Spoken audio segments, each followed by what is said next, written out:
Hey, good evening. Andy Secor here from Make Shots Basketball Training. I've been fortunate to attend a lot of team practices, almost a dozen here in this 2-week stretch. And, it's just really humbling, to be honest with you, to think that coaches think enough of our business to invite me in to do some shooting work with their players, because I know, being a varsity coach for a long time, how precious that time is. So I'm just super thankful and grateful for that time.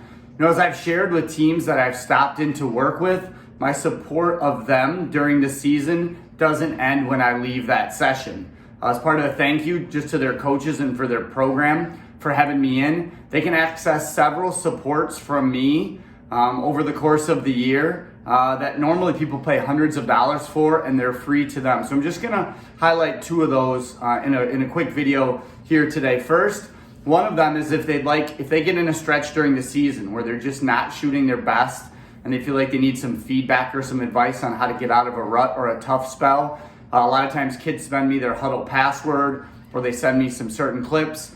I evaluate what some of the common misses they're having, why they might be having those, and I give them some feedback and advice on some things that they can work on during practice to try to get out of that.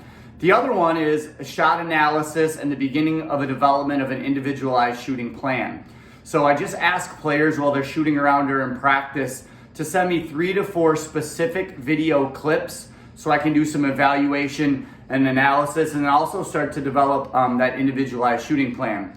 So tomorrow I'll be taking my second trip out to work with the Portland varsity girls basketball program. Very successful, great culture, very talented players over there in Portland.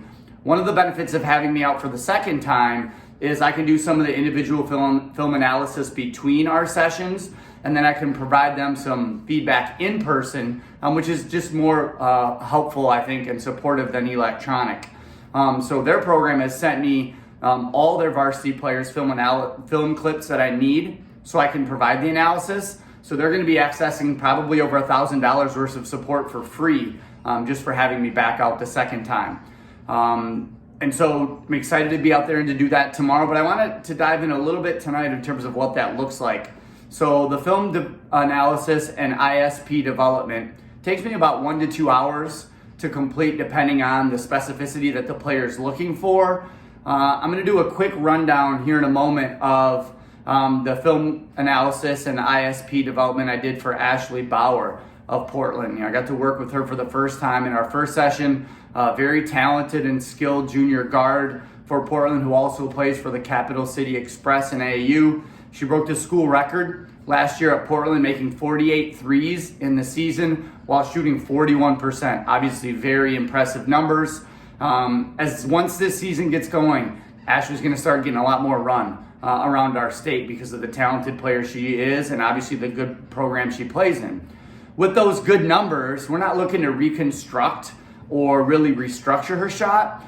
It's more identifying some common misses, reasons for those, and maybe building in some better habits that take some of those common misses away and lead to more consistent reason for her makes. She has great core shooting elements, and all we're gonna try to do is filter in some skills to improve. So let's take a look a little bit at the film and how that ISP gets developed.